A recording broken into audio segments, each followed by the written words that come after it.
Nation ꯃꯌꯥꯝꯕꯨ ꯃꯤꯡ ꯑꯃꯃꯝ ꯄꯟꯗ꯭ꯔꯒꯁꯨ ꯌꯥꯝ ꯅꯨꯡꯉꯥꯏꯕ ꯐꯣꯡꯗꯣꯛꯆꯩ꯫ ꯁꯤꯒꯨꯝꯕ ꯑꯩꯈꯣꯏꯒꯤ ꯇꯪꯗꯨ ꯂꯩꯇꯥꯗꯕ ꯑꯩꯈꯣꯏꯒꯤ ꯏꯔꯝꯗꯝ ꯀꯨꯏꯅ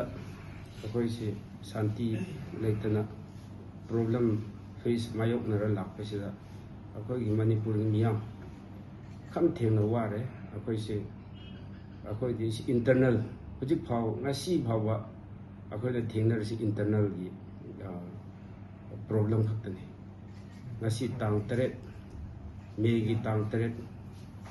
ꯄꯨꯡ 2023ꯒꯤ ꯑꯌꯨꯛꯁꯤꯗ ꯑꯦꯛꯁꯇꯔꯅꯦꯜ ꯑꯦꯒ꯭ꯔꯦꯁꯟꯁꯤ ꯌꯧꯔꯛꯑꯦ ꯉꯁꯤ꯫ ꯑꯁꯤꯅ ꯑꯩꯁꯦ ꯄ꯭ꯔꯦꯁ ꯀꯟꯐꯔꯦꯟꯁꯁꯤꯒꯤ ꯐꯝꯖꯕꯅꯤ, ꯀꯧꯖꯕꯅꯤ꯫ ꯃꯔꯝꯗꯤ ꯍꯥꯟꯅꯗꯤ ꯑꯩꯈꯣꯏꯁꯤ ꯃꯅꯨꯡꯗ ꯑꯩꯈꯣꯏꯒꯤ ꯀꯥꯡꯂꯨꯞ 2-3 ꯁꯨꯃꯥꯏꯅ ꯎꯪꯈꯠꯅꯕꯁꯤ ꯀꯩꯅꯣꯗ ꯑꯩꯈꯣꯏꯒꯤ ꯃꯅꯨꯡꯗ ꯇꯧꯔꯝꯃꯦꯕ꯫ ꯍꯧꯖꯤꯛꯇꯤ ꯑꯦꯛꯁꯇꯔꯅꯦꯜ ꯑꯦꯒ꯭ꯔꯦꯁꯟ ꯇꯧꯔꯦ꯫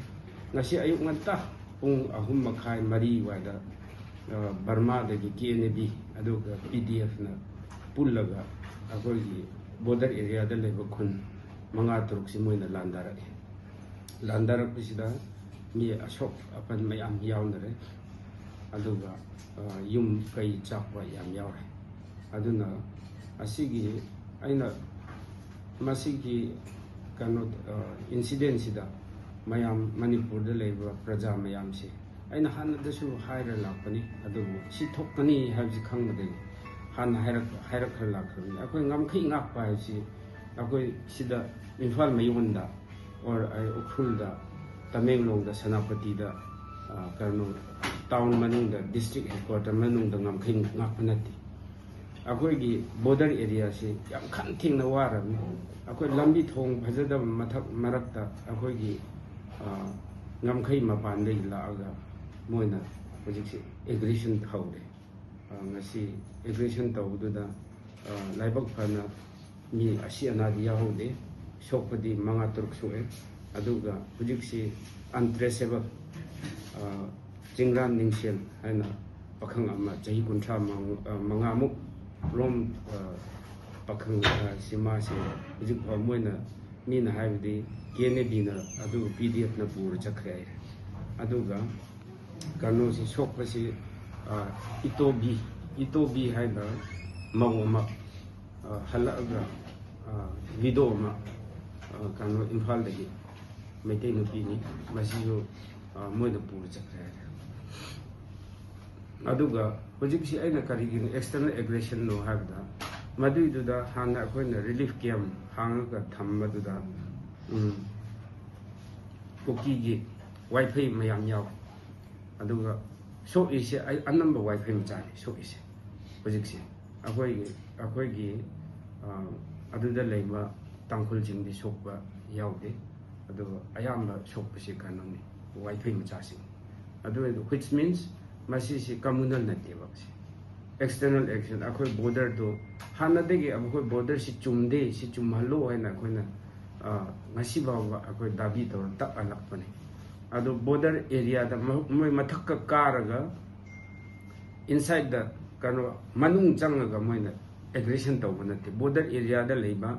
ꯕꯣꯔꯗꯔ ꯗꯤꯁꯄ꯭ꯌꯨꯠ ꯑꯦꯔꯤꯌꯥ ꯃꯊꯛꯁꯤꯡꯗꯨꯗ ꯃꯣꯏꯁꯤ ꯂꯥꯟꯗꯥꯔꯛꯄꯅꯦꯕ, which means ꯁꯤꯗꯤ ꯑꯦꯛꯁꯇꯔꯅꯦꯜ ꯑꯦꯒ꯭ꯔꯦꯁꯟ ꯕꯥꯎꯟꯗꯔꯤꯒꯤ ꯏꯁꯨꯅꯦꯕ꯫ ꯑꯗꯨꯁꯤ ꯃꯅꯤꯄꯨꯔ ꯒꯣꯔꯃꯦꯟ ꯑꯃꯗꯤ ꯏꯟꯗꯤꯌꯥ ꯒꯣꯔꯃꯦꯟ ꯇꯨꯃꯤꯟ ꯂꯩꯐꯝ ꯊꯣꯛꯇꯦ꯫ ꯑꯩꯈꯣꯏꯒꯤ ꯕꯣꯔꯗꯔ ꯒꯥꯔꯗꯤꯡ ꯐꯣꯔꯁꯅꯦ, ꯑꯁꯥꯝ ꯔꯥꯏꯐꯜꯁꯤꯡ ꯑꯗꯨꯗ ꯕꯣꯔꯗꯔ ꯃꯅꯥꯛꯃꯛꯇ ꯃꯣꯏ ꯑꯁꯥꯝ ꯈꯨꯂꯦꯟꯗ ꯃꯣꯏꯒꯤ ꯀꯦꯝꯞ ꯂꯩꯕꯅꯤ꯫ ꯃꯣꯏꯅ ꯑꯗꯨꯗꯒꯤ ꯑꯗꯨꯝ ꯅꯣꯡꯃꯩ ꯀꯥꯞꯄꯁꯤ ꯑꯗꯨꯝ ꯇꯥꯕꯅꯤ, ꯎꯁꯨ ꯎꯕꯅꯤ, ꯆꯤꯡ ꯃꯊꯛꯇꯒꯤꯅꯤ꯫ ꯑꯗꯨ ꯐꯥꯎꯕ ꯃꯣꯏ ꯁ꯭ꯄꯣꯔꯠꯇꯨꯗ ꯀꯥꯞꯅꯔꯤꯉꯩ ꯃꯇꯝꯗꯨꯗ ꯁ꯭ꯄꯣꯔꯠꯇ ꯃꯣꯏ ꯀꯨꯝꯁꯨ ꯀꯨꯝꯗꯦ꯫ ꯑꯗꯨ ꯃꯤ ꯈꯨꯟꯖꯥ ꯃꯌꯥꯝꯁꯤꯡꯁꯤꯅ ꯃꯣꯏꯅ ꯅꯨꯡꯉꯥꯏꯇꯅ ꯍꯥꯏꯔꯛꯄꯁꯤꯅ ꯀꯩꯅꯣ ꯑꯣꯏꯔꯒꯦ, ꯍꯥꯟꯅꯗꯤ ꯀꯔꯤꯁꯨ ꯇꯧꯔꯝꯗꯦ ꯃꯐꯝ ꯀꯥꯞꯅꯔꯤ ꯃꯐꯝꯗꯣ꯫ ꯉꯔꯥꯡ ꯅꯨꯡꯗꯥꯡ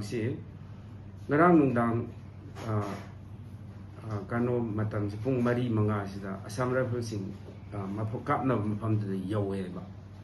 ꯃꯣꯏ ꯍꯦꯛ ꯍꯜꯂꯛꯄ ꯇꯨꯡꯗ ꯑꯌꯨꯛ ꯉꯟꯇꯥ ꯀꯥꯞꯈ꯭ꯔꯦꯕ꯫ ꯑꯗꯨꯒꯤ ꯈꯨꯟꯖꯥ ꯃꯌꯥꯝꯁꯤ ꯑꯁꯥꯝ ꯔꯥꯏꯐꯜꯕꯨ ꯌꯥꯝ ꯅꯨꯡꯉꯥꯏꯇꯕ ꯐꯣꯡꯗꯣꯛꯍꯜꯂꯤ꯫ ꯃꯁꯤꯁꯨ ꯑꯩꯈꯣꯏ ꯁꯔꯀꯥꯔꯅ ꯀ꯭ꯂꯦꯔꯤꯐꯤꯀꯦꯁꯟ ꯄꯤꯐꯝꯗꯤ ꯊꯣꯛꯏ, ꯑꯩꯈꯣꯏꯒꯤ ꯍꯣꯝꯗꯒꯤꯔ ꯀꯩꯅꯣꯗꯒꯤꯔ ꯁꯤ ꯄꯤꯐꯝ ꯊꯣꯛꯄ꯭ꯔꯥ ꯍꯥꯏꯅ ꯈꯜꯂꯤ꯫ ꯑꯗꯨꯒ ꯍꯧꯖꯤꯛ ꯖꯣꯔꯣꯒꯤ ꯈꯨꯟꯁꯤꯗꯤ ꯇꯨꯝꯅ ꯊꯥꯗꯣꯛꯈ꯭ꯔꯦ, ꯍꯧꯖꯤꯛ ꯆꯔꯆ ꯕꯤꯜꯗꯤꯡ ꯈꯛ ꯉꯥꯏꯍꯧꯔꯦ꯫ ꯑꯗꯨꯒ namli yum ani ahum soe amadi tumna chakre ani ahum soe wangli dana ahum soe ahum chakre aduga kharana soe mo poche mangma aduga jorogi pastor amadi aduda leiba women flock khara ni mari manga musumwena puraga lambi lamkhangda moi thado amme moi ana yawe adna moi thado amme moi gi phone nung kari ra paisa nung sa chang bisi lon lo ro thado khre gado hojik si problem se kari no haraga akoi gi border area da leipsi manipur gi police akoi gi state ki police force amata leti police station namli da leba namli police station sida nahan dagi akoi na so hainaraga police hengat ansi aduga lady singdo adu station tawse nongwai pi da na mo so leibu ngam da loi na halam incident thok panumita manipur police amatta le witness taw ngai am phawle borders akoi ngam khai ngak se kadai da nga ino hoji phaw ge si confused taw le si asi chap man aina confused taw do na miyam praja sulen confused taw le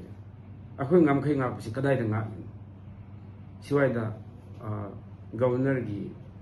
kind of CM gi siwai da police headquarter ngak sina ngam khai ngak poi bra si question si mayam hanga poi ain haijabani si ai de mi mayam gi representative oi bagina asi aina panjabani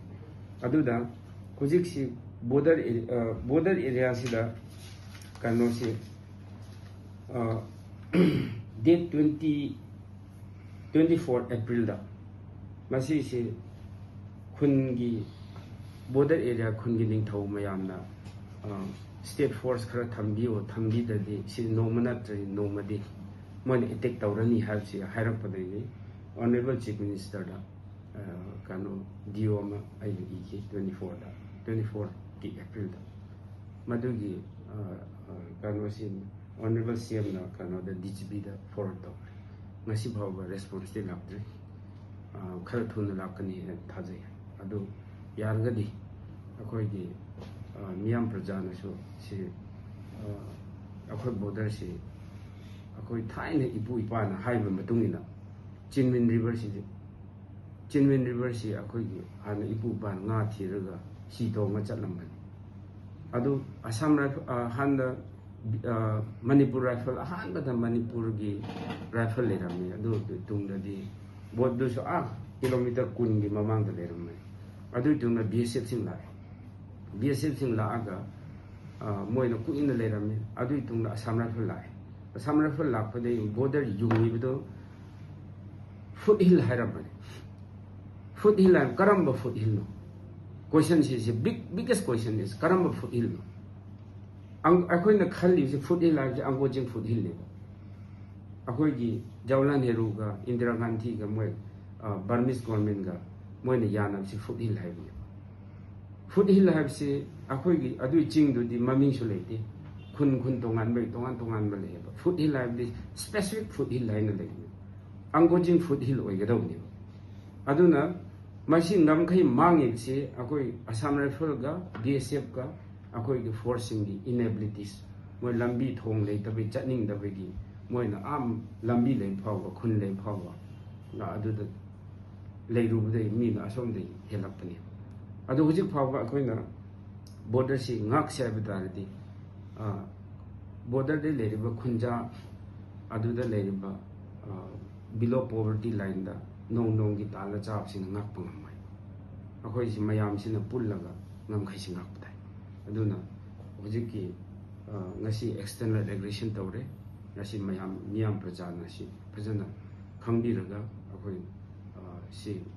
government da su kanna kano tawre adubo hoji border fencing haibsi hoi border fencing haibsi di changdanaba mi changdanaba san changdanaba o karira sas karo changdanaba fencing tawye mi dam te fencing le mi gi dam fencing le sidi anytime to guide ngamani do fencing sabna solution nat akoi gi mi thamba akoi sibai thamba akoi ge achumba border do masimakni habsi akoi India Burmese government ga ngang na kadabra UN du chakadabra Canada cha external affair ga Canada tie up tawna home na tawgadabra masi si thuna tawra border si chumalaga fencing bu tawbra akoi gi force thambra si thamna buse ai sarkar da su ai si request taw janing bani adung ngasi si yam nungai tabul thodok ni mi uji pakhang macha ma tang lau ba pakhang ama si moina captive taw pu khra where about country adung hujik phau ba force kumdri ayuk kap na hujik phau force kano da border da yaw si siumba kano si inactive hoiba prompt action laudaba habsi a border area da laiba especially being a representative angon da thamma yam soe siwai da khidam tawdi kadai de no thomjan naraga kano tawre border ngam khai duk chawrba ngam khai si ngap no mi lai taw si ujiti area mi sin do loina chengkhat naraga ujik kilometer manga tara gi romda chengkhat naraga da mi chahum muk lai chahum se kanan thap te